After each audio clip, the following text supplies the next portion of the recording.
वक्रतुण्ड महाकाय सूर्यकोटि समप्रभा निर्विघ्नं कुरु मे देव सर्वकार्येषु सर्वदा।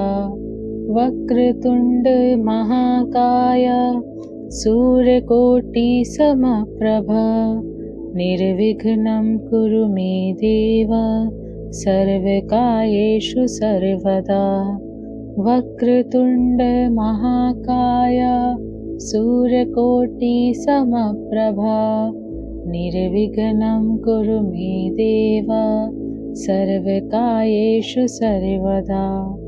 वक्रतुण्ड महाकाय सूर्यकोटि समप्रभा निर्विघ्नं कुरु मे देव सर्वकार्येषु सर्वदा।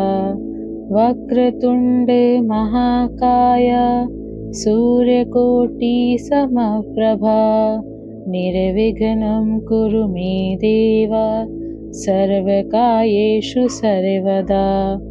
वक्रतुण्ड महाकाय सूर्यकोटि समप्रभा निर्विघ्नं कुरु मे देव सर्वकार्येषु सर्वदा।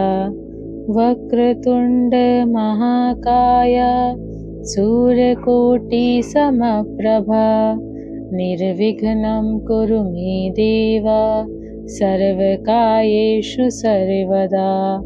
वक्रतुण्ड महाकाय सूर्यकोटि समप्रभा निर्विघ्नं कुरु मे देव सर्वकार्येषु सर्वदा।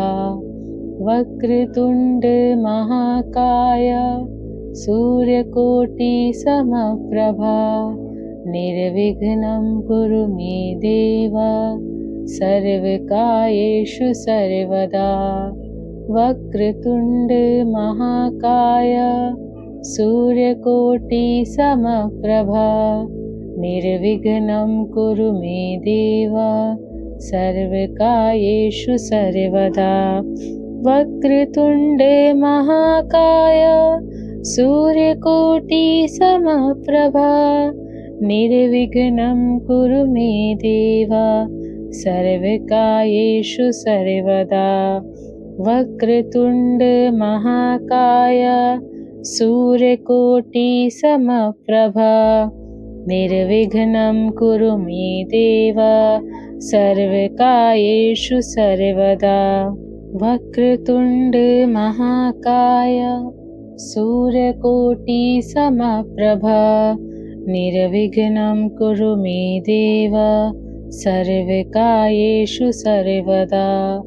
वक्रतुण्ड महाकाय सूर्यकोटि समप्रभा निर्विघ्नं कुरु मे देव सर्वकार्येषु सर्वदा। वक्रतुण्ड महाकाय सूर्यकोटि समप्रभा निर्विघ्नं कुरु मे देव सर्वकार्येषु सर्वदा।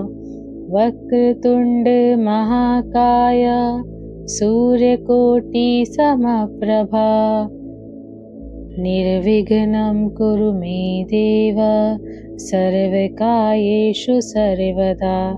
इसका अर्थ है, हे प्रभु गणेश, आप जिनका तेज करोड़ों सूर्यों के समान है, मेरे सभी कार्यों को सदा किसी विघ्न के पूर्ण करें। जय श्री गणेश।